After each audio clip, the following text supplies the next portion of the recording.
ڈھونڈنا شروع کیا، اور اس واقعے کی کوئی تقریباً 1-1.5 مہینے بعد اس نے مجھے ڈھونڈ لیا. اور ایک دن جی میرے گھر فون آتا ہے، جنید. اب میں نے جب اس کا مجھے پہچانا، اس نے بولا جنید مجھے پہچانا.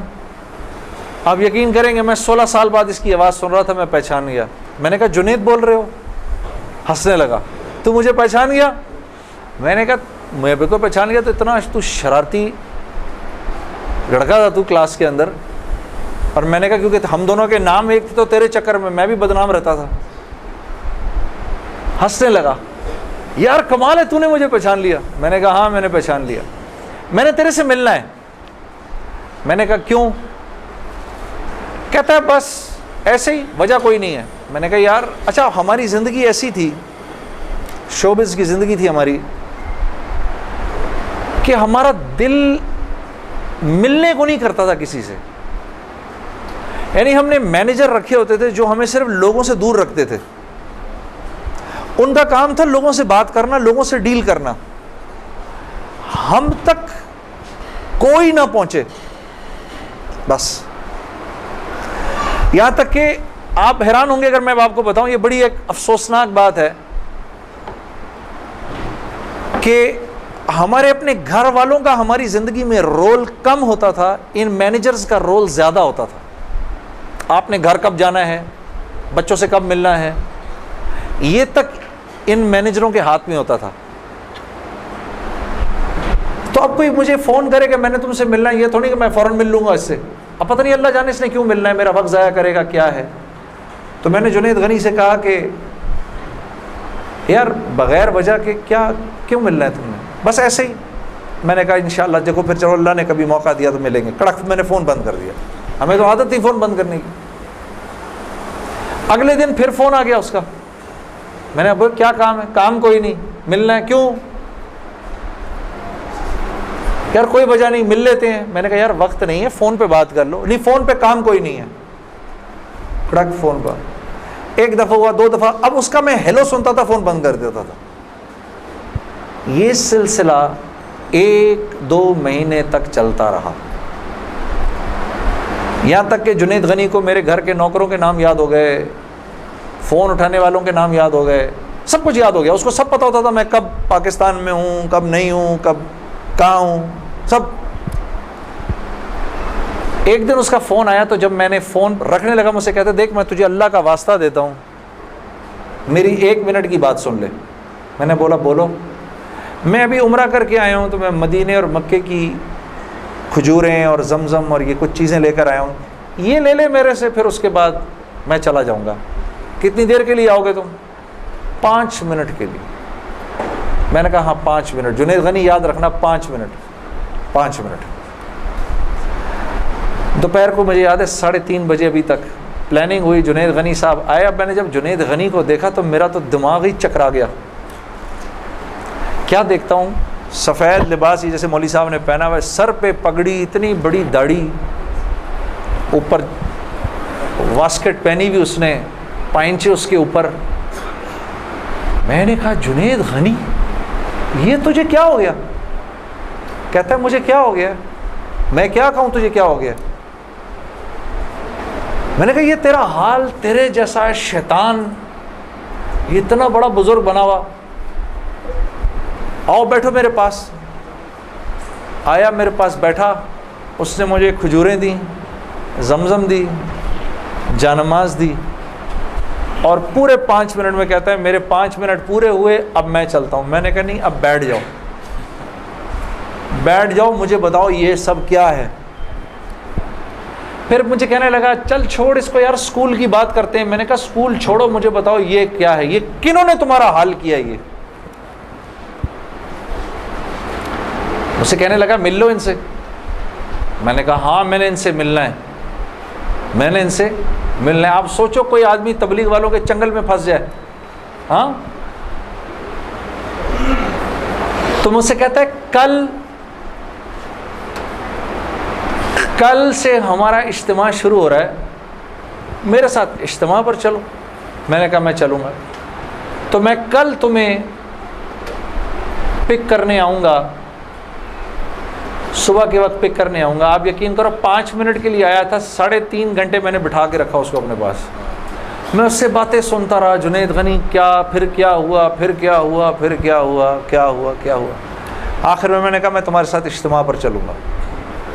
خیر جی میں تیار ہو گیا، میں نے اپنی نئی صاف ستھری جینز نکالی، اپنی میں نے ٹی شرٹ نکالی، لمبے لمبے میرے بال تھے، ہاں میں تیار ہو گیا جس طرح میرا خیال تھا بہترین طریقے کا تیار ہونے کا، میں ہو گیا تیار۔ اب جب میں وہاں پہنچا، اترا، میں نے جا کے اجتماع دیکھا تو میں نے دیکھا کہ ہر آدمی شلوار قمیض میں، ہر آدمی کے سر پہ ٹوپی۔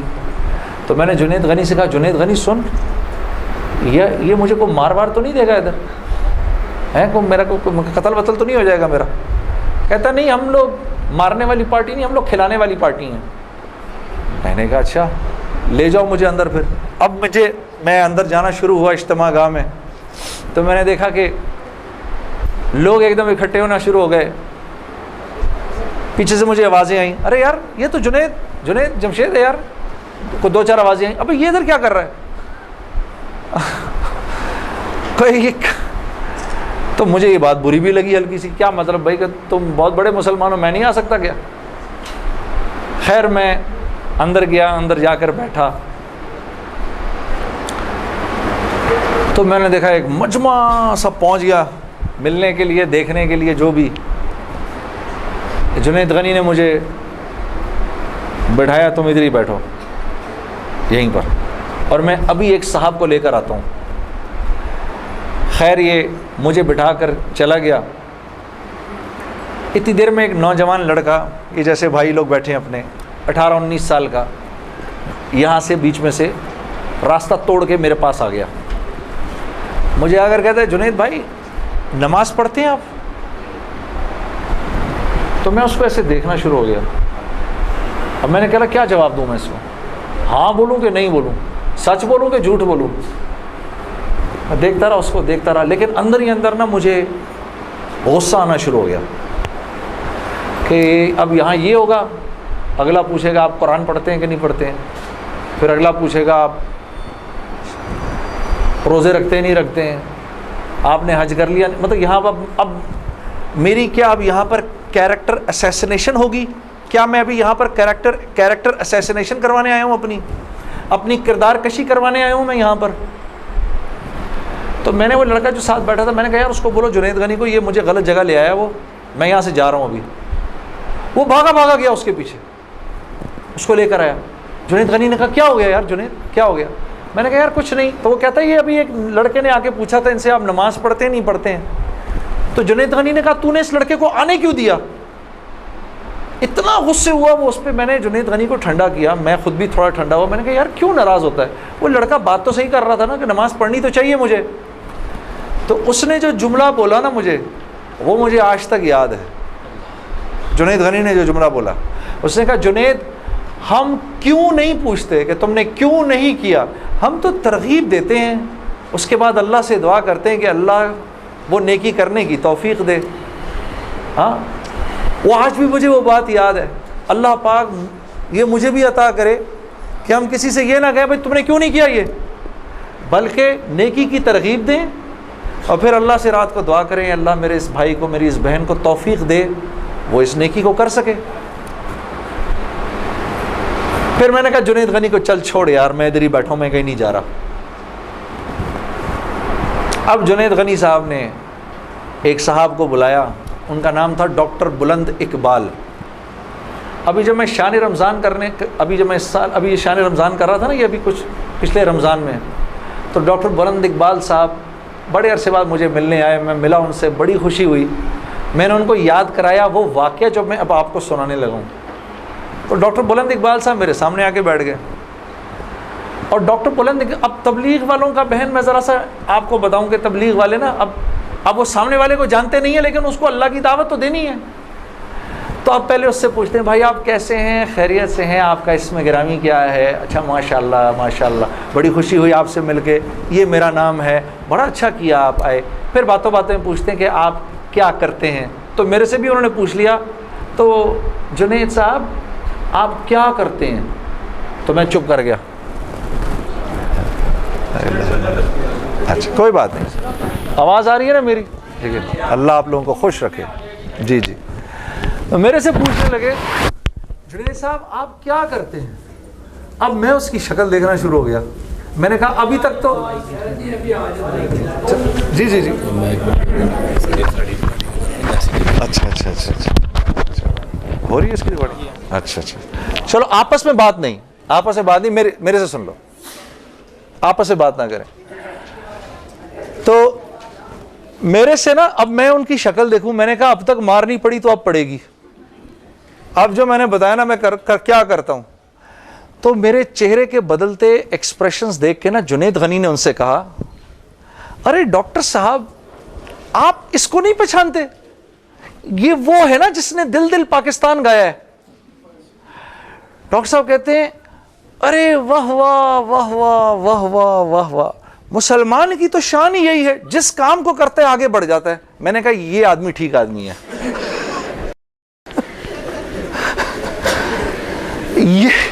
یہ بالکل ٹھیک آدمی ہے, اس سے کرو دوستی. تو بعد میں میں نے ڈاکٹر صاحب سے کہا ڈاکٹر صاحب یہ جواب آپ کہاں سے لائے اتنا خوبصورت سا؟ تو مجھے کہنے لگے یار میں نہ تجھے جانتا نہ مجھے یہ پتا دل دل پاکستان کیا. تو جب اس نے بولا نا کہ اس نے دل دل پاکستان گایا تو میں نے کہا واہ واہ واہ واہ, اور میں دل میں دعا کروں یا اللہ جلدی سے صحیح جواب میرے ذہن میں ڈال, جلدی سے صحیح بات ڈال میرے ذہن میں.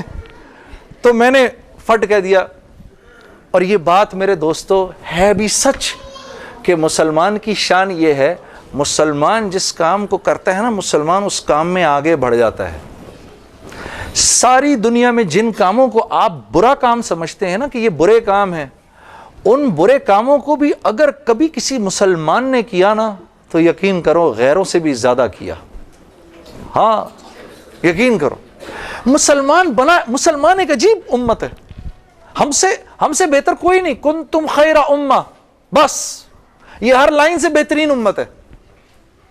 جس کو اللہ ہی کہہ دے تم بہترین ہو تو پھر ہمیں دوسروں سے پوچھنے کی کیا ضرورت ہے کہ ہم اچھے ہیں کہ برے ہیں. ہاں اب میں پورا دن ڈاکٹر بلند اقبال صاحب کے ساتھ پھرتا رہا, اور جب دن کا آخر آیا تو جنید غنی نے مجھے کہا کہ چل میں تجھے اب گھر چھوڑ دوں. میں نے کہا گھر تو مجھے چھوڑ دو, لیکن یہ بسترے کیا ہیں, یہ جو بسترے لگے ہوئے ہیں؟ کہا یہ رات کو لوگ یہاں سوئیں گے. میں نے کہا اور یہ جو بزرگ حضرات ہیں یہ بھی ادھر ہی سوئیں گے. میں نے کہا یار میں تو ان سے زیادہ فٹ آدمی ہوں, اگر یہ بوڑھے لوگ ادھر سو سکتے ہیں تو میں بھی سو سکتا ہوں. تو اس نے کہا یار نور اللہ نور, تیرے لیے بھی بسترا لگا دیتے ہیں.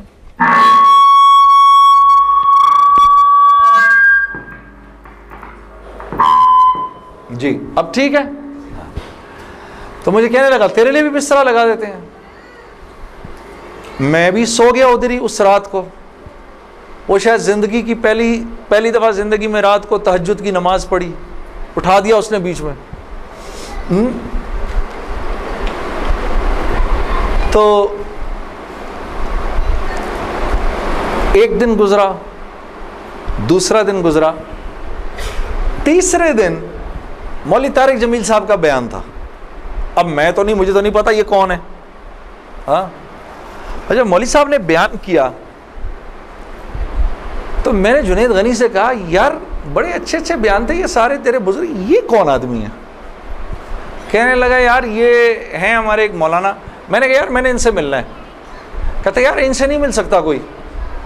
میں نے کہا بھائی میں اس ملک کے صدر سے بھی مل سکتا ہوں اور اس ملک کے پرائم منسٹر سے بھی مل سکتا ہوں, یہ مولوی سے ملنا کیا مشکل ہے؟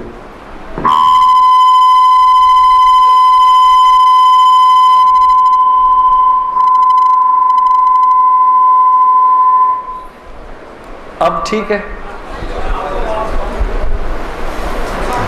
ٹھیک بہترین. تھوڑا سا اس کا گین تھوڑا کم کر دو.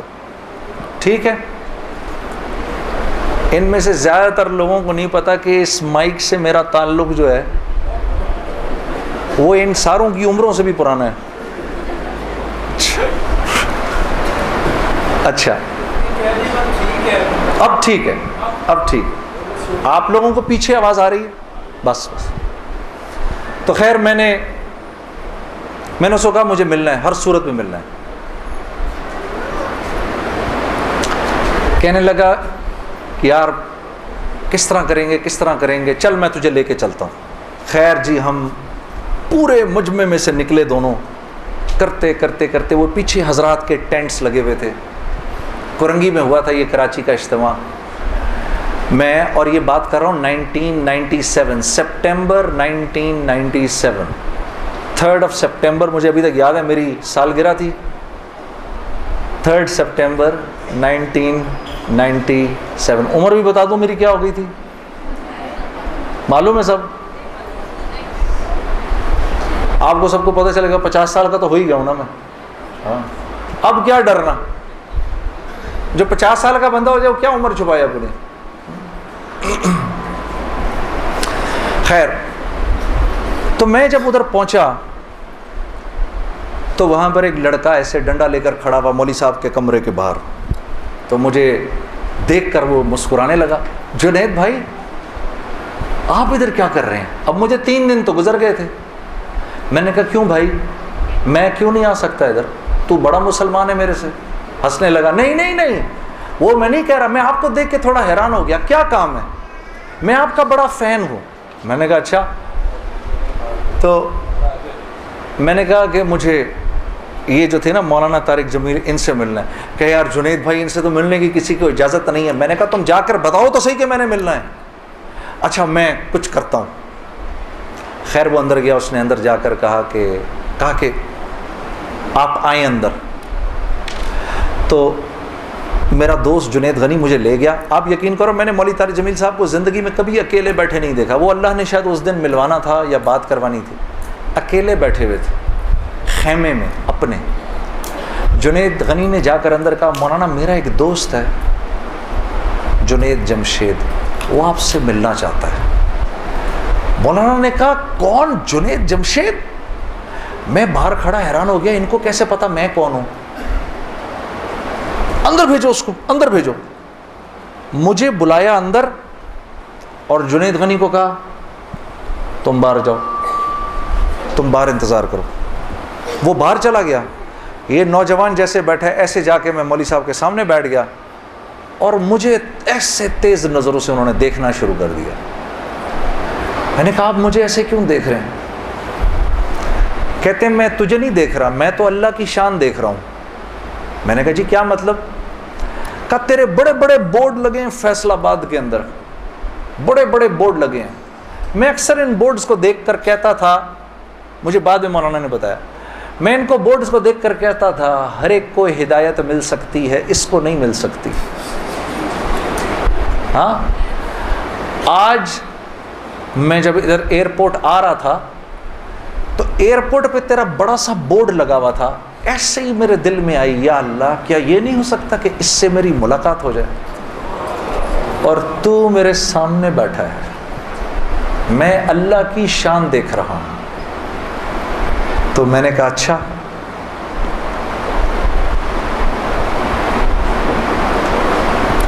کہنے لگے دل پاکستان تو نے گایا ہے. میں نے کہا جی. میں نے کہا آپ نے سنا ہے؟ کہا نہیں سنا تو نہیں، بسوں کے پیچھے لکھا دیکھا ہے. میں نے کہا چلو یہ کسی یوں پہنچا نہ پہنچا، آئے تو صحیح برسر الزام ہی آئے. ہاں ہوٹوں پہ کبھی ان کے میرا نام ہی آئے تو صحیح برسر الزام ہی آئے. میں نے کہا چلو یوں نہیں تو یوں سے، تعارف یوں نہیں ہوا تو یوں ہو گیا، بسوں کے پیچھے تو لکھا دیکھ لیا. کوئی نہیں. ادھر سنو، اور یہ ہمارے ملک کی سوغات ہے، اس پہ گھبرانا نہیں چاہیے یار. یہ ایسے ہو جاتے ہیں ہائے یہ کیا، ارے یار کیا ہو گیا، بجلی چلی گئی نا، آ گئی. یہ تو ہمارے ملک کی سوغات ہے، اس پہ گھبرانا نہیں چاہیے. ہاں اس پہ اس لیے نہیں گھبراؤ، آپ نہیں گھبراؤ گے نا تو غیر بھی نہیں گھبرائیں گے. جب آپ گھبرا جاتے تو غیر بھی کہتے ہیں ہاں یار کوئی عجیب سی بات ہو گئی ہے. تو ہاں ان کو بھی بولو یوز ٹو ہو جاؤ بھائی، ہم لوگ مل بانٹ کے کھانے والے ہیں، کبھی آپ کے گھر نہیں تو کبھی ان کے گھر نہیں. ہاں کبھی میرے گھر تو کبھی آپ کے گھر، تو اس پہ گھبرانا نہیں چاہیے۔ خیر، تو میں نے مولوی صاحب سے کہا مولانا میرا ایک سوال ہے، ایک پاکستانی نوجوان میری عمر کا جس نام شہرت کا تصور بھی نہیں کر سکتا، وہ سب کا سب میرے پاس موجود ہے، لیکن میں اندر سے خالی ہوں۔ لوگ اس بات کو نہیں جانتے، لوگ سمجھتے ہیں کہ میں بہت خوش ہوں، لیکن میں اندر سے بہت پریشان ہوں، بہت اضطراب ہے، اور اس کی وجہ مجھے سمجھ نہیں آتی۔ فرمانے لگے تیرا مسئلہ یہ ہے کہ تجھے چوٹ لگی ہے سیدھے گھٹنے پر اور تو مرہم لگا رہا ہے الٹے گھٹنے پر۔ میں نے کہا جی وہ کیسے؟ فرمانے لگے دیکھو اللہ نے انسان کو دو چیزوں سے بنایا ہے، ایک مٹی سے بنایا ہے، ایک جسم سے بنایا ہے جو کہ مٹی کا بنا ہوا ہے، اور ایک روح ہے جو اللہ کا امر ہے۔ ٹھیک؟ تو جسم کیونکہ مٹی کا ہے اس لیے اللہ نے اس کی ہر ضرورت کو مٹی میں رکھا ہے۔ جو کھانا ہم کھاتے ہیں، جو کپڑے ہم پہنتے ہیں، جو پانی ہم پیتے ہیں، جن گھروں میں ہم رہتے ہیں، جو چیزیں ہم استعمال کرتے ہیں، یہ سب جسم کی ضرورت کی چیزیں ہیں، اور کیونکہ جسم مٹی کا ہے تو اللہ نے ان تمام ضرورتوں کو مٹی میں رکھا ہے۔ روح اللہ کا امر ہے، یہ آسمانوں سے آئی ہے تو اس کی خوراک بھی آسمانوں پر ہے، زمین میں نہیں ہے۔ پھر فرمانے لگے اگر میں تم کو سونے کے ایک محل میں بند کر دوں اور 4 دن کھانے کو نہ دوں تم کیا کرو گے؟ میں نے کہا ظاہر سی بات ہے میں چیخوں گا کہ مجھے کچھ کھانے کو دو۔ کہا بس یہی حال تیری روح کا ہے کہ تیرا جسم اچھے اچھے کپڑے پہنتا ہے، بڑی بڑی گاڑیاں چلاتا ہے، اچھے اچھے محلوں میں رہتا ہے، اور تو اپنے آپ کو سیٹسفائی کرنا چاہتا ہے، لیکن اندر تیری روح جو ہے وہ بھوکی ہو کے جب چیختی ہے تو تیرے سر میں درد ہوتا ہے، تو اس روح کی بھوک کا بھی تو علاج کر۔ تو میں نے کہا اس کی خوراک کہاں ہے؟ کہا یہ آسمانوں سے آئی ہے تو اس کی خوراک بھی آسمانوں پر ہے، زمین میں نہیں ہے۔ اور دل کے سکون، چین اور اطمینان کا تعلق اس مٹی کے بنے ہوئے جسم سے نہیں ہے بلکہ اس آسمان سے آئی ہوئی روح سے ہے۔ تو میں نے کہا اس کی غذا کیا ہے؟ فرمانے لگے اس کی غذا اللہ کا کلام ہے، اللہ کے حکم ہے، اس کی غذا نبی کی زندگی ہے، نبی کے طریقے ہیں، نبی کی سنت ہے۔ وہ جب تک اس کو ملیں گے نہیں یہ بھوکی رہے گی، اور جب یہ بھوک کر چیخے گی تو پھر تم تو مسلمان ہو، تمہیں تو پتہ ہے، غیروں کو تو پتہ نہیں، وہ دماغ کی اس چیخ کو سلانے کے لیے کبھی شراب پیتے ہیں، کبھی نشے کرتے ہیں، لیکن یہ تو جب تک روح بھوکی ہے اس وقت تک اندر سے تم مضطرب رہو گے، سکون چین نہیں ملے گا۔ اور پھر قرآن کی وہ آیت پڑھی مجھے آج بھی یاد ہے، الا بذکر اللہ تطمئن القلوب، کہ اللہ پاک چیلنج دے رہے ہیں سب کو کہ اگر دل کا سکون، چین اور اطمینان چاہیے میرے بندو، مالداروں، حکومت والوں، دولت والوں، شہرت والوں، اگر تمہیں دل کا سکون، چین، اطمینان چاہیے تو تمہیں مجھ سے تعلق بنانا پڑے گا، مجھ سے یاری لگانی پڑے گی۔ مولانا کی یہ بات سن کر میں تو پہلے ہی پریشان تھا، 3 دن سے بیان سن رہا تھا، میں تو دھاڑے مار کے رونا شروع ہو گیا، روتا رہا بڑے دیر تک۔ پھر جب مجھے تھوڑا سا چین آیا تو میں نے کہا مولوی صاحب اس کا مطلب کیا ہے، میری پوری زندگی برباد ہو گئی؟ تو فرمایا نہیں، بالکل بھی نہیں، کہ یہ معاملہ تم دنیا والوں سے تھوڑی کر رہے ہو، یہ معاملہ تم تو اللہ سے کر رہے ہو۔ اور اللہ کے ہاں معاملہ کیا ہے؟ اللہ کے ہاں معاملہ کیا ہے کہ ابھی انسان اللہ رب العزت سے معافی مانگنے کا ارادہ ہی کر رہا ہوتا ہے، دل میں ابھی خیال ہی آ رہا ہوتا ہے کہ اللہ رب العزت اگلے پچھلے معاف کر دیتے ہیں سارے۔ پھر مجھے فرمایا، یہ مجھے پھر بات سنائی، حدیث قدسی سنائی کہ میرے بندے تو یہ زمین و آسمان سارے کے سارے اگر اپنے گناہوں سے بھر دے، جو کہ تو بھر نہیں سکتا، اگر تمام جن و انس بھی مل جائیں تو بھر نہیں سکتا، لیکن اگر تو نے ایسا کر بھی دیا، ایک مرتبہ اگر تو نے کہا اے اللہ مجھے معاف کر دے، تو نہ صرف یہ کہ ہم تمہیں معاف کر دیں گے بلکہ تم ایسے ہو جاؤ گے جیسے تم نے ان گناہوں کو کیا ہی نہیں. میں تو بے یقینی کی حالت میں مولانا کو دیکھنے لگا. میں نے کہا مولوی صاحب واقعی؟ کہا ہاں. پھر پوچھنے لگے کیا ارادہ ہے؟ اب میرا ارادہ میوزک چھوڑنے کا تو نہیں تھا کہ میں نے کہا ادھر آؤ. وہ کیا کہ نمازیں بخشوانے آئے کیا روزے گلے پڑ گئے؟ ہاں جی, میرا تو کوئی پروگرام نہیں تھا میوزک چھوڑنے کا, لیکن گناہ بھی بخشوانے تھے. تو پھر مجھے کہنے لگے توبہ کرو گے؟ میں نے کہا مولوی صاحب کس چیز سے؟ کہا اپنی اس پچھلی زندگی سے. میں سوچ میں پڑ گیا. اچھا, میں نے کہا جی میں توبہ کرتا ہوں. میں نے توبہ کی, یا اللہ میوزک چھوڑنے کا تو میرا کوئی موڈ نہیں, یہ مولوی بھی اللہ جانے کیا کہہ رہے ہیں, لیکن اگر تجھے اس سے کوئی میرے لیے بہتر زندگی نظر آتی ہے تو تو مجھے اس زندگی پہ لگا دے کہ واقعی میں چاہتا ہوں کہ تجھے راضی کر سکوں, تجھے خوش کر سکوں.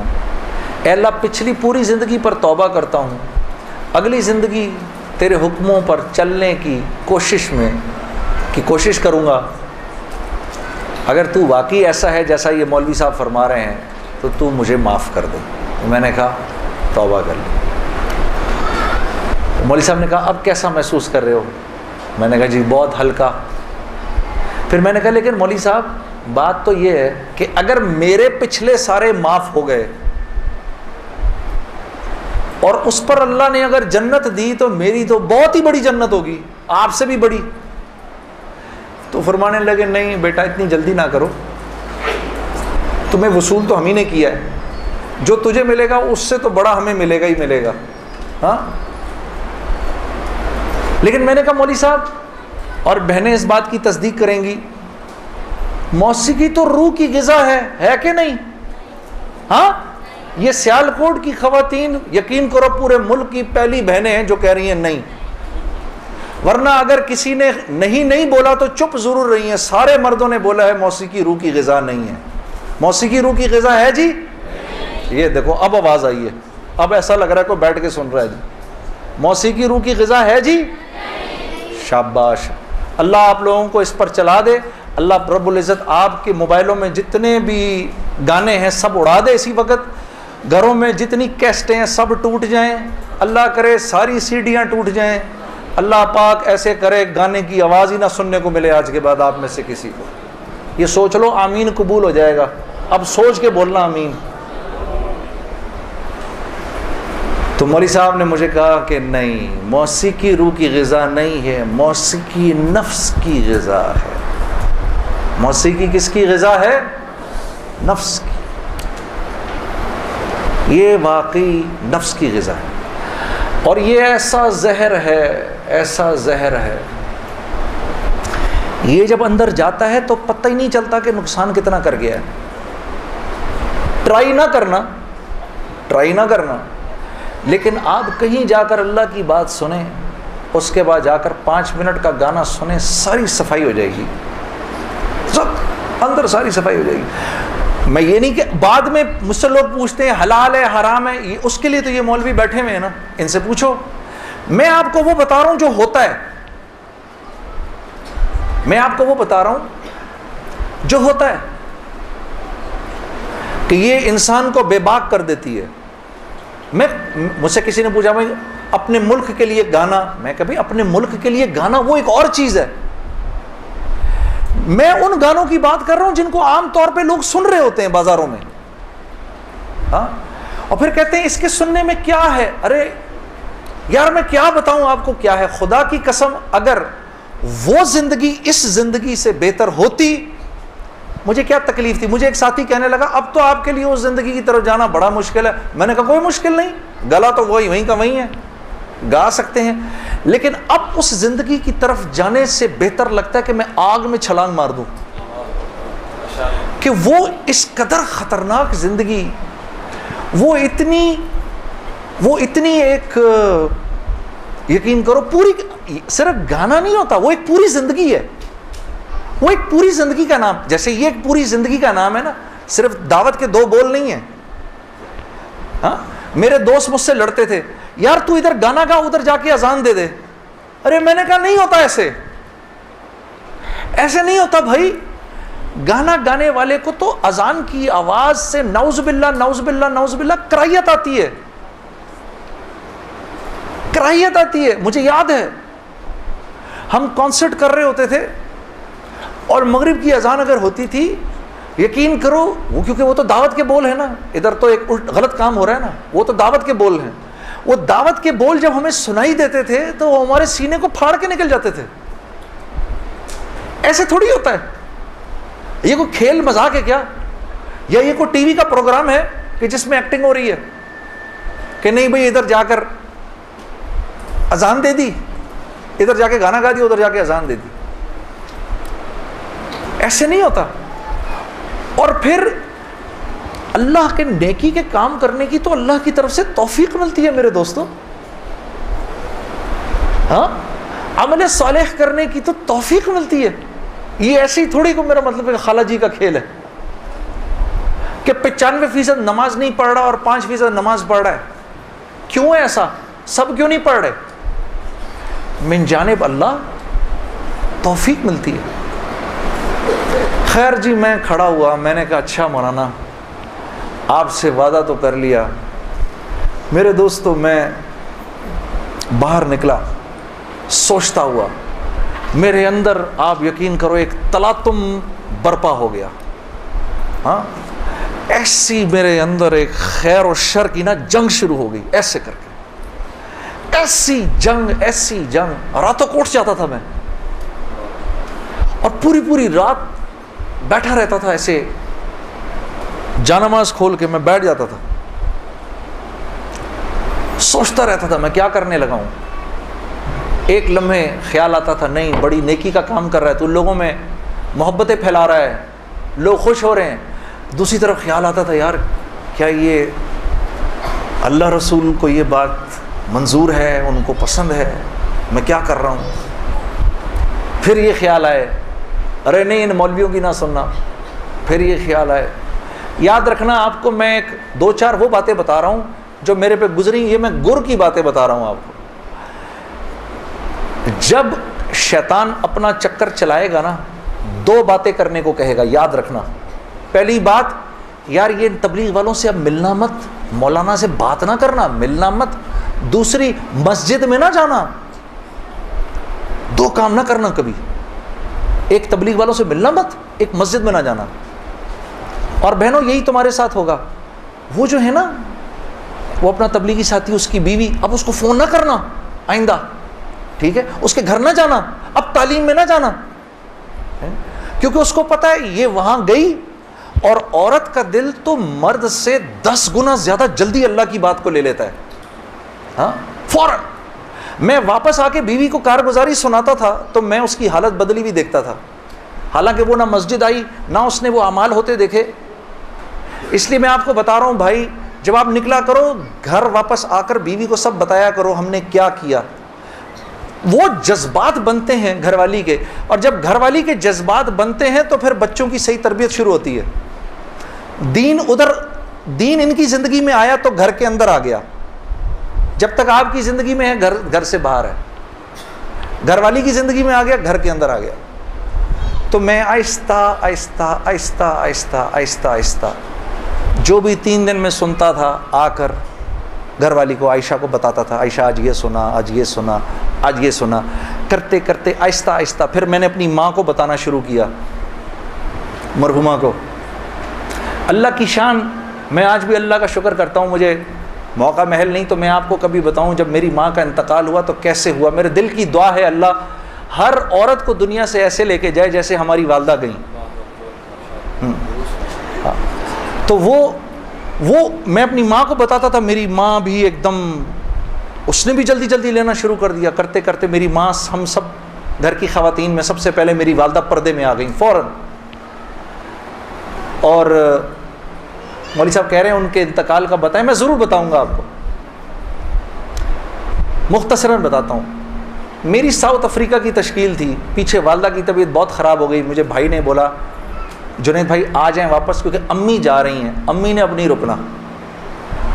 تو میں نے ساتھیوں سے کہا, انہوں نے کہا یار چلے جاؤ, کیا فرق پڑتا ہے, یہ پھر یاد کرو گے ساری زندگی. اب میں سوچتا رہا, اب میں نے امی کو فون کیا, میں نے کہا اماں آ جاؤں, کہا نہیں ہرگز نہیں آنا. تو میں نے کہا کیوں؟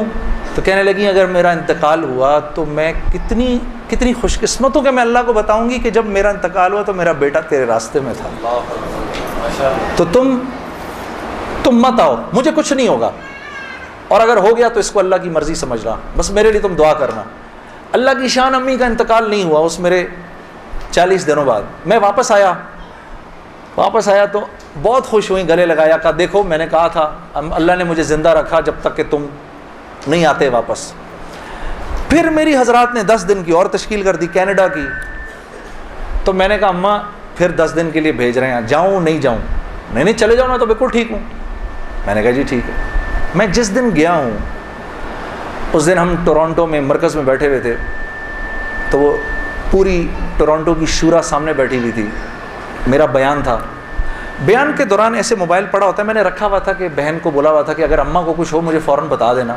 میرا موبائل بند ہو گیا, میں سمجھا خراب ہو گیا, اب وہ چلے ہی نہ کسی طرح سے. خیر میں نے اس کو چھوڑے رکھا, میں بات کرتا رہا. اس کو نہ چھیڑیں, پہ چھوڑ دیں اس کو. تو میں نے اس وقت جب میں عشاء کی نماز پہ کھڑا ہوا تو پیچھے سے ساتھیوں نے آ کے بتایا کہ والدہ کا انتقال ہو گیا. میں نے بہن کو فون کیا, کیا ہوا؟ کہتی ہے کہ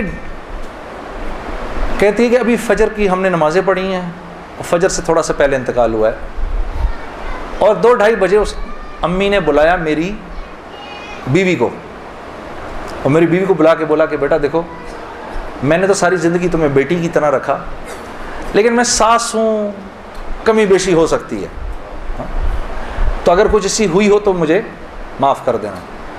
تو میری وائف نے کہا امی آپ کیسی باتیں کر رہی ہیں, مجھے تو کبھی خیال بھی نہیں آیا اس بات کا. ہاں آپ نے مجھے اس سے کم سمجھا ہی نہیں. پھر میری بہن سے کہا کہ تم بیٹا مجھے لگتا ہے میں آج چلی جاؤں گی, مجھے سورہ یاسین سناؤ. تو میری بہن نے ان کو سورہ یاسین سنائی. تو میری بہن کہتی ہے کہ آنکھیں بند کر کے لیٹ گئیں اور مجھ سے کہا کہ اب سورہ رحمان سناؤ. تو سورہ رحمان پڑھتے پڑھتے میری امی نے آنکھیں کھولیں, اور آنکھیں کھول کے میری بہن سے کہا کہ منیزہ یہ دیکھو یہ کس قدر ایک حسین عورت تمہارے ساتھ کھڑی ہوئی ہے, ذرا اپنے اس طرف دیکھو, کتنی حسین عورت کھڑی ہے تمہارے ساتھ, بیٹا یہ مجھے لینے آئی ہے. تو میری بہن کہتی ہیں کہ اماں یہاں تو کوئی نہیں کھڑا. نہیں, اس کے پیچھے دیکھو, اس کے پیچھے بھی کچھ لوگ کھڑے ہیں. تو میری بہن کہتی ہے کہ میں نے کہا اماں تو چلیں پھر کلمہ پڑھیں, پھر آپ کے جانے کا وقت ہے. کہا اپنے ابا کو بلاؤ جلدی سے. تو میرے ابا آئے اور میرے ابا کو کہا کہ دیکھیں میں نے ساری زندگی آپ کی عزت کا خیال رکھا, میرے لیے بس وہ نمبر 1 چیز تھی, اس میں اگر کوئی کمی بیشی ہوئی ہو تو مجھے معاف کر دیجیے گا. میں اب جا رہی ہوں. کلمہ پڑھا اور آنکھیں بند کر لی, بس اس طرح گئیں وہ. اللہ پاک ہر عورت کو ایسے جانے کی توفیق عطا فرمائے دنیا سے. ہمیں سب کو اللہ پاک ایک خوبصورت موت عطا فرمائے کہ ہم دنیا میں ایک خوبصورت موت ہی تو کمانے آئے ہیں. ہاں کہ جب ہم یہاں سے جائیں, میری اللہ سے دعا ہے یا اللہ اس مجمع میں جتنے مرد اور عورت بیٹھے ہیں جب اس دنیا سے جائیں تو یا اللہ وہ ان کی زندگی کا سب سے خوبصورت دن ہو. ہاں خیر میرے دوستو, یہ تبلیغ کے کام میں میں گرتا پڑتا جو بھی تھا. مولوی عمران سے میری اسی وقت دوستی ہو گئی, اس کی اس وقت شادی بھی نہیں ہوئی تھی, اس کی داڑھی بھی تھوڑی تھوڑی نکلی ہوئی تھی. یہ مرکز میں مجھے نظر آتا تھا, بہت پیارا سا نوجوان. اس کو بھی میرے سے تھوڑی سی محبت ہو گئی, میری بھی اس سے محبت ہو گئی. نئی چیزیں یہ مجھے وظائف وغیرہ بتاتے رہتے تھے. ایک وظیفہ اس نے مجھے بہت پہلے بتایا تھا, وہ مجھے آج دن تک یاد ہے. یا معزو, جو بھی 41 دفعہ جمعے کے دن مغرب کی نماز کے بعد پڑھے گا, اللہ اس کو اتنی عزت عطا فرمائیں گے کہ لوگ جب اس کا نام لیں گے تو دانتوں میں انگلی ایسے داب لیں گے. اللہ نے اتنی عزت دے دی اس آدمی کو. ہاں یا معزو, یاد رہ جائے, سب شروع ہو جاؤ, سب پڑھ لو انشاءاللہ اس کو. کرتے کرتے میں نے آخر ارادہ کیا چلو جی میں اب 4 مہینے لگاتا ہوں، اب 4 مہینے پہ جانا چاہیے، کیونکہ دیکھو تبلیغ میں جب تک 4 مہینے کا کورس نہیں کریں گے اس وقت تک جو ہے وہ بات سمجھ میں نہیں آئے گی. داڑھی کبھی بڑھے گی، کبھی چھوٹی ہو جائے گی، کبھی سر پہ ٹوپی آئے گی، کبھی اتر جائے گی. 4 مہینے لگانے ضروری ہوتے ہیں، ٹھیک ہے، کام کو سمجھنے کے لیے. کیونکہ پہلے 40 دن جو ہے وہ دنیا کا جو ہے نا وہ رنگ اترتا ہے پہلے 40 دن میں، زنگ اترتا ہے پہلے. پھر اگلے 40 دن کے اندر تبلیغ کا تھوڑا رنگ چڑھتا ہے.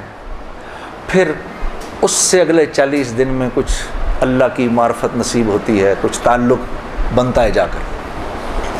پھر اگر وہ جڑا رہے تو پھر اللہ اس کو سوسائٹی پروف بنا دیتا ہے، اس کے اوپر لوگوں کی باتوں کا اثر نہیں ہوتا. پھر ایسے لوگ جہاں بھی جاتے ہیں ماحول بن جاتا ہے، خود بخود ہی ماحول بن جاتا ہے. اب میں نے ارادہ کیا جی 40 دن لگانے ہیں، اور 40 دن کا 4 مہینے لگانے ہیں. میں نے اپنے دوست کے ساتھ مل کے ارادہ کر لیا. خیر وہ ہم کمزور، ہم نے مئی جون میں نکلنا تھا، مئی جون آیا، وہ تو نکل گیا، میں نہیں نکلا. ایک دن اس کا مجھے فون آتا ہے، یہ ہے جی 16 اکتوبر کی بات 2001. اس کا مجھے فون آیا، جنید بھائی السلام علیکم، میں 4 مہینے لگا کے آ گیا. میں نے کہا ہیں 4 مہینے ہو گئے؟ کہا ہاں ہو گئے، گزر گئے. کتنے ہی 4 مہینے گزر گئے زندگی سے. میں نے کہا 4 مہینے گزر گئے؟ کہتا ہے لیکن مجھے پتہ نہیں میرے 4 مہینے کیسے لگے، ضائع ہی ہو گئے. میں نے کہا وہ کیسے؟ کہا میں 4 مہینے کے لیے اپنے ابا کو ساتھ لے گیا جنید بھائی، وہ بیمار رہتے تھے، ان کا پیشاب پخانہ مسجد میں نکل جاتا تھا بستر میں ہی. یقین کرو روزانہ جنید بھائی میں نے کچھ نہیں کیا، صرف اپنے باپ کا پیشاب پخانہ صاف کیا. 4 مہینے.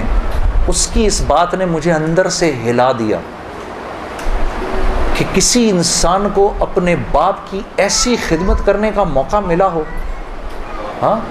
اور کہتا ہے پتہ نہیں میرے 4 مہینے تو کیا ہی لگے، میں تو سارا وقت باپ کی خدمت ہی کرتا رہا 4 مہینے. اور 4 مہینے کے بعد وہ آیا ہے اور اس کے باپ نے اس کو گلے لگا کے بولا بیٹا تیری وجہ سے میرے 4 مہینے لگ گئے. 2 دن بعد باپ کا انتقال ہو گیا. ہم خود جنازے میں تھے 2 دن. میں نے ارادہ کر لیا جی میں جا رہا ہوں 4 مہینے کے لیے. بیوی کے پاس گیا، میں نے بولا سنو میں 4 مہینے کے لیے جا رہا ہوں. کہتی ہے کب؟ میں نے کہا کل. کہتی ہے آپ جائیں میں پیچھے سے زہر کھا لوں گی. میں نے کہا میں پانی پی لوں ذرا ایک سیکنڈ.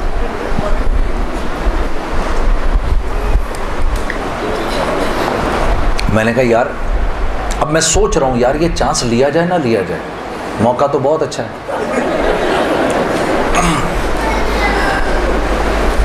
میں نے مولوی طارق جمیل صاحب کو فون کیا. میں نے کہا مولوی صاحب بیوی کہہ رہی ہے میں نے 4 مہینے کے لیے جانا ہے، تو اگر تو گیا تو میں زہر کھا لوں گی. کہتے ہیں یار میرا 30 سال کا تجربہ ہے، یہ اتنی بیوقوف نہیں ہے ان میں سے کوئی بھی. تو ایسے کر آج رات کو کھانے کے وقت نا ایک نوالا توڑ کے اس کے منہ میں ڈال دے.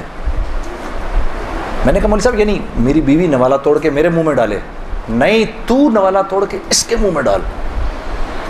اب یار دیکھو میرے والد صاحب ہیں پٹھان، ماں ہندوستانی ہے، والد صاحب تو پٹھان ہیں. اب پٹھان اپنی بیوی کے منہ میں نوالا ڈالے. ویسے ہی ایک شرم آتی ہے اتنی، لیکن ہم ویسے ہی کہ شرم آ رہی ہے. میں کہا کس طرح کروں گا میں. اب ہم بیٹھے ہوئے میں کھانے پہ بیٹھے، مجھ سے کہہ رہی ہے آپ کھا کیوں نہیں رہے. میں نے کہا کھاتا ہوں. آخر میں نے دعا پڑھی جل تو جلال تو صاحب کمال تو آئی بلا کو ٹال تو، نوالا بنا کے بیوی کے منہ میں ڈال دیا. وہ ایسے جھیپ سی گئی. یہ کس نے سکھایا آپ کو؟ میں نے کہا مولوی طارق جمیل صاحب نے. مجھے تو پہلے ہی پتا تھا کہ یہ ہونا کچھ نہیں اس سے. کہتی ہے ویسے آپ کی پوری تبلیغ میں نا ایک وہی آدمی ٹھیک ہے. کام کیا ہے آپ کو؟ میں نے کہا یار مجھے جانے دے 4 مہینے کے لیے. پھر میری بیوی نے میرا بیگ بنایا 4 مہینے کے لیے.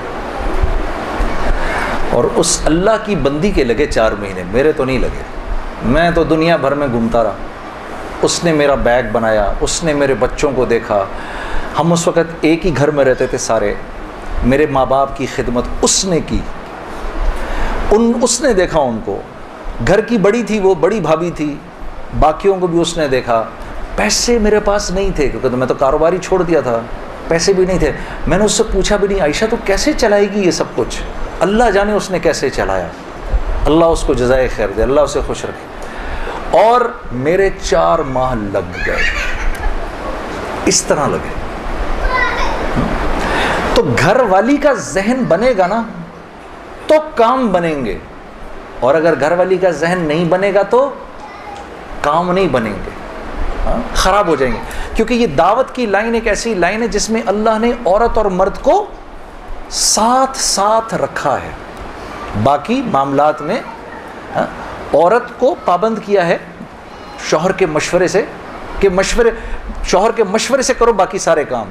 الرجال قوامون علی النساء, پوچھ پوچھ کے کرو, مشورے سے کرو. دعوت میں برابر کے ہو تم لوگ. بلکہ حضرت خدیجۃ الکبریٰ کی کتنی بڑی وجہ بنی رسول اللہ صلی اللہ علیہ وسلم کی تقویت کے لیے. حضرت خدیجۃ الکبریٰ کتنی بڑی تقویت بنی کہ فرمایا کہ میں پتہ نہیں کتنی بڑی, میرے پہ چادر ڈال دو, چادر ڈال دو. یا رسول اللہ آپ گھبرائیے نہیں, آپ تو لوگوں کو کھانا کھلاتے ہیں, غریبوں کے ساتھ نیکیاں کرتے ہیں, ہاں آپ تو ضعیفوں اور مساکین کا خیال رکھتے ہیں, ان کی پاسداری کرتے ہیں, اللہ آپ کو ضائع نہیں کرے گا. ہاں تو اور ساری زندگی اور سارا مال, اپنا جتنا مال تھا وہ سارا کا سارا رسول اللہ صلی اللہ علیہ وسلم کے اس کام کے لیے لگا دیا. ویسے میں علماء کرام فرماتے ہیں, یہاں چھوٹا سا ایک نقطہ آپ کو بیان کرتا چلوں. علماء فرماتے ہیں کہ 2 خواتین دنیا کی سب سے ذہین ترین خواتین تھیں. ایک حضرت آسیہ علیہ السلام جو فرعون کی بیوی تھیں, اور دوسری حضرت خدیجۃ الکبریٰ رضی اللہ تعالی عنہا. یہ 2 سب سے انٹیلیجنٹ خواتین تھیں اپنے وقت کی. کیسے بھلا؟ کہ حضرت آسیہ کے اوپر جب فرعون نے وہ پتھر رکھے, مجھے خدا مانو, انکار کر دیا, اور جب آپ دنیا سے جانے لگیں تو آپ نے جاتے جاتے اپنے ایمان کو بچانے کے لیے اللہ سے وہ خوبصورت دعا کی.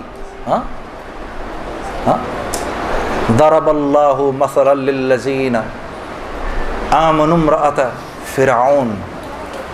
اے میرے نبی قصہ سنائیے اپنی امت کی خواتین کو فرعون کی بیوی کا, کہ جب وہ دنیا سے جانے لگی, قالت رب ابن لی عندک بیتا فی الجنہ, اے اللہ تو مجھے جنت میں جگہ تو دے, وہ تو دے گا اب مجھے انشاءاللہ, لیکن اپنے قریب دینا. وہ جنت دینا مجھے جو تیرے قریب ہو. بس اب میں بہت تھک گئی ہوں, ان ظالموں سے مجھے نجات دلا. تو رسول اللہ صلی اللہ علیہ وسلم نے حضرت خدیجۃ الکبریٰ سے فرمایا جب وہ جانے لگی دنیا سے, کہ جب جنت میں جاؤ تو اپنی سوکن کو میرا سلام کہنا. کہا یا رسول اللہ میری تو کوئی سوکن نہیں. کہا نہیں, اللہ نے تجھ سے پہلے میرا نکاح آسیہ سے کر دیا تھا. ہاں تو اللہ کے قریب, سب سے قریب, اللہ رب العزت کے سب سے قریب کس کی جنت ہے؟ رسول اللہ کی. ہاں اور دوسری حضرت خدیجۃ الکبریٰ, کہ احساس ہو گیا تھا کہ میرا شوہر جو ہے وہ سچا نبی ہے. آپ چاہتی تھیں کہ قیامت تک جتنے انسان اس دنیا میں آئیں ان کی نیکیوں میں میرا اجر ضرور ہو, تو سارا مال لگا دیا. ہاں کہ سیالکوٹ کے لوگ آج جو عشاء کی نماز پڑھیں, اے اللہ مجھے اپنا اجر اس میں بھی چاہیے. تو یہ 2 most intelligent women of their Times.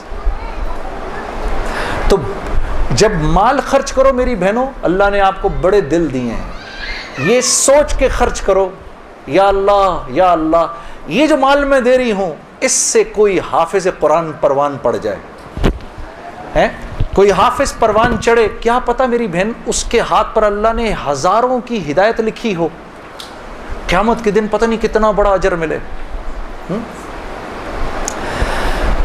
خیر میرے دوستو، اسی طرح سے وقت چلتا رہا. میری زندگی کے 5 سال گزر گئے اسی ٹکر میں کہ 5 سال کے بعد میں نے ارادہ کیا. جس دن مولوی صاحب کو ملا نا، اس کے بعد کہ یہ 5 سال ہیں گزر گئے، میں نے یہ فیصلہ کیا کہ آج کے بعد نہیں گاؤں گا، آج کے بعد نہیں گاؤں گا. تو مجھے فون کس کا آتا ہے؟ ملٹری سیکٹری ہیں جمالی صاحب کے. ہو سکتا جمالی صاحب ہمارے وزیر اعظم تھے، 2002 کی بات کر رہا ہوں، 2003 کی بات کر رہا ہوں. جمالی صاحب کا فون آتا ہے، ان کے ملٹری سیکٹری کا. وہ آپ نے دل دل پاکستان گانا ہے، وہ پنڈی میں وہ مادر ملت ٹرین لانچ ہو رہی تھی ریلوے اسٹیشن کے اوپر، اس کی پہلی وہ تھی. میں نے کہا سر میں تو توبہ کر چکا ہوں، میں تو اب نہیں گاؤں گا. تو انہوں نے کہا جی وہ پرائم منسٹر صاحب آپ سے خود بات کرنا چاہتے ہیں. تو پرائم منسٹر صاحب بڑے پیارے، بہت نفیس جمالی صاحب ایک دم کہنے لگے جنید صاحب وہ بے نظیر بھٹو صاحبہ کا ٹائم آیا تو آپ نے گایا، نواز شریف صاحب کا ٹائم آیا آپ نے گایا، اب جب ہمارا ٹائم آیا تو آپ نے توبہ کر لی. میں نے کہا سر ضرور گاؤں گا لیکن میری ایک شرط ہے. جی جی فرمائیے. میں نے کہا وہاں میں اعلان کروں گا کہ آج آخری بار گا رہا ہوں، آپ کو منظور ہے؟ ہاں جی مجھے منظور ہے. ان کے ساتھ آئے ہوئے تھے وہ انفارمیشن منسٹر اپنے شیخ رشید صاحب، اس وقت انفارمیشن منسٹر تھے. شیخ رشید صاحب کا چلہ لگا ہوا ہے بائی دا وے، اور ان کا چلہ 1970s میں لگا ہوا ہے. اگر کبھی ان کے چلے کی کارگزاری سنیں بڑا ایمان بڑھتا ہے. وہ اس وقت کے رائے ونڈ کے قصے سناتے ہیں جب رائے ونڈ میں ہم بیٹھے ہوئے ہوتے تھے اور ٹرین سامنے سے نظر آتی تھی. مجھے وہ اس وقت کے قصے سناتے ہیں اپنے. اللہ نے شیخ رشید صاحب سے دعوت کی لائن کے بڑے خیر کے کام لیے. آپ کو پتہ ہے ایک مرتبہ اسلام آباد میں اجازت نہیں مل رہی تھی اجتماع کی اجازت نہیں مل رہی تھی. ایک دفعہ حالات خراب تھے، اللہ نے یہ کام ان سے لیا. یہ گئے اس وقت کے پریزیڈنٹ صاحب کے پاس، پریزیڈنٹ مشرف صاحب کے پاس. میں گارنٹی لیتا ہوں انشاءاللہ کچھ نہیں ہوگا سر، ان کو کرنے دیں. میں نے کہا سر آپ نے تو ایک ہی دفعہ ایسا چھکا مارا ہے، پتہ نہیں کتنا بڑا اجر ملا ہوگا. 3 لاکھ بندہ جمع ہوا، 3 دن اللہ کی بات ہوئی، وہاں کیا کیا بات ہوئی، سینکڑوں جماعتیں نکل گئی سب آپ کے کھاتے کے اندر. بڑے خوش تھے یہ بات سن کر، واقعی مجھے ملا ہوگا. میں نے کہا سر آپ نے تو وہ چھکا مارا ہے کہ ہم میں سے کسی کو ہی ملنا ہوگا یہ. ہاں شیخ رشید صاحب بیٹھے ہوئے تھے، وہ مجھے دیکھ کر بڑے خوش ہو رہے تھے. مجھے نہیں پتا تھا کہ یہ خود بھی تبلیغی ہیں. تو یہ دونوں حضرات بیٹھے ہوئے تھے. میں جب جا رہا تھا ادھر ایسے آسمان کو دیکھتا ہوا جا رہا تھا. یا اللہ اوپر سے آسمان کھول کے تو کہہ دے جنید کوئی بات نہیں تو گا لے. میں زندگی بھر مولوی عمران بشیر، طارق جمیل صاحب کسی کی نہیں سننی میں نے. اس کے بعد ایک مرتبہ کہہ دے. میرے دوستو یقین کرو آسمان نہیں کھلا اور میں ریلوے اسٹیشن پہنچ گیا. وہاں جا کر جی ہم نے آخری مرتبہ دل دل پاکستان گایا اور واپس آ گیا. زندگی اب تو 8:45 بج گئے، چلو اب بات یہاں تک ہی رکھتے ہیں، اللہ آپ لوگوں کا بیٹھنا قبول کرے. اصل حالات اس کے بعد شروع ہوئے، جو بڑے بڑے حالات آئے نا وہ پھر کبھی آؤں گا تو سنا دوں گا. آج جی بالکل سناؤں گا نعت آپ کو. اسی لیے مجھے خیال آیا 8:45 ہو رہے ہیں تو اب بہنوں اور بھائیوں کو نعت سنا دوں. اور یار وہ سنو، وہ میں نے بیچ میں ایک بات بولی ہے نا وہ کہ وہ بیوی میرے منہ سے نکلا ہے نا ابھی وہ. اب تو آج کل تو بڑا ڈر لگتا ہے نا. ہاں میں آپ لوگوں سے نہیں، یہ جب جائے گا نا نیٹ کے اوپر. ہاں آج کل تو تمہارے بھائی کے بڑی جان کے دشمن ہوئے ہیں لوگ. اچھا اور پتہ ہے دشمنی بھی دیکھو یار، دشمنی بھی وہ کر رہا ہے جس کے لیے بول رہا ہوں میں، وہ کر رہے ہیں. میں تو ہمیشہ بات کی ہے تو عورت کی حرمت کی بات کی ہے کہ اللہ نے محمد صلی اللہ علیہ وسلم نے اس امت کی عورتوں کو یہاں رکھا ہے، یہاں مردوں سے اوپر رکھا ہے. ہاں عزت دی ہے تو اس دین نے دی ہے بھائی. ہاں میں تو ان کی حرمت کی جب بات کرتا ہوں، یہ میں جانتا ہوں کہ ہماری خواتین کا ایک بہت بڑا حصہ ہے جو دل سے اس بات پر میری عزت کرتا ہے، اس بات کو میں جانتا ہوں. لیکن جن کو یہ بات چبھتی ہے جا کر، دعوت کا بول ہر ایک تھوڑی قبول کر لیتا ہے. دعوت کا بول. وہ تو صالح علیہ السلام کی اونٹنی کو تو اللہ کہہ رہے ہیں ناقۃ اللہ, وہ میری اونٹنی تھی, اس کو مار دیا لوگوں نے, ظالموں نے, ہاں, جو کہ اللہ کی نشانی تھی. اور قوم سمود میں سے ایک انسان جانتا تھا یہ اللہ کی نشانی ہے, لیکن چلتی پھرتی دعوت تھی, اس لیے اس کو بھی نہیں چھوڑا لوگوں نے. تو یہ مجھے پتا ہے, لیکن میں یہ بات بتانا چاہتا ہوں آپ کو کہ میرا جو بھی بول ہے وہ آپ کی عزت اور حرمت کو اونچا کرنے کے لیے ہے. اس کی وجہ سے اگر کوئی ناراض بھی ہو جائے نا میرے سے, تو مجھے اس کی پرواہ نہیں ہے, مجھے اس کی پرواہ نہیں ہے. کیونکہ جیسے میری ماں تھی نا, آپ کی ماں بھی میری ماں ہے. میں آپ کی ماں کو اپنی ماں سمجھتا ہوں, جیسے میری اپنی بہن ہے میں آپ کو اپنی بہن سمجھتا ہوں. تو اگر ہم ہی نہیں کریں گے اس حرمت کو, اگر ہم ہی پامال کر دیں گے, پھر اور کون رکھے گا؟ کیونکہ ویسٹ تو بھول گیا ہے اس بات کو. یہ تو ہم ہیں جو ان کو دکھاتے ہیں کہ بھائی عورت کی کیا حرمت اور عزت ہے. اس کی وجہ سے ایک بہت بڑا مجمع ناراض بھی ہو جاتا ہے, لیکن چلو کوئی نہیں. ہاں, غم عاشقی تیرا شکریہ, میں کہاں سے گزر گیا. کون سی سناؤں جی نعت؟ میرا دل بدل دے. بدلنے کا پروگرام بھی ہے جی, سوچ لیں پھر سے. میرا مطلب ہے پکڑا جائے گا جھوٹ ادھر. وہ نا میں جب ریکارڈنگ کرتا تھا نا اپنی, نیا جب میں آرٹسٹ بنا, تو وہ ایک گانا تھا میرا, یہ شام پھر نہیں آئے گی. اب وہ شام آ کے ہی نہ دے کیونکہ میرے سے گایا ہی نہ جائے, اتنا مشکل. وہ جو میرے ریکارڈسٹ تھے ان کا تعلق لاہور سے تھا. اچھا, ریکارڈسٹ جو ہوتے ہیں نا جی, ان کا نا یہ بڑے تحمل والے لوگ ہوتے ہیں, کیونکہ ان کے سامنے ایک سے ایک کوڑ گا رہا ہوتا ہے. ٹھیک ہے جی, وہ بیچارے سنتے رہتے ہیں. انہوں نے تو بڑے اچھوں کو سنا ہوتا ہے. تو آگے سے میں گا رہا, میرے سے گایا ہی نہ جائے. 18 ٹیکیں ہو گئیں. کتنی ٹیکیں ہو گئی جی؟ 18. تو 18ویں ٹیک کے بعد میں نے ان سے پوچھا سر ہوا؟ وہ اتنا بولتے تھے, نہ نہیں ہوا پتر. تو میں نے 18ویں ٹیک کے بعد میں بولوں چیک, تو اندر سے نا وہ تنگ بھرا بیٹھا تھا, اس کی پیچھے سے آواز آئی, جڑا کدی کیش نہیں ہونا. تو میرا دل بدل دے, جڑا کدی نہیں بدلنا. نہیں بولو بدلے گا انشاءاللہ. میسج ٹی وی کے چینل کو سبسکرائب کیجیے اور امن کے پیغام کو پھیلانے میں ہماری مدد کیجیے. ویڈیو کے نیچے سبسکرائب کے بٹن پر کلک کریں اور میسج ٹی وی چینل کے سبسکرائبر بنیں. سبسکرائب کرنے کے بعد بیل کے آئیکن پہ کلک کیجیے تاکہ ہر نئی ویڈیو کی نوٹیفیکیشن براہ راست آپ کو مل جائے. اس ویڈیو کو تھمز اپ کا بٹن دبا کر لائک کیجیے اور اپنی فیس بک وال اور ٹویٹر پر شیئر کیجیے. آپ کا اپنا میسج ٹی وی.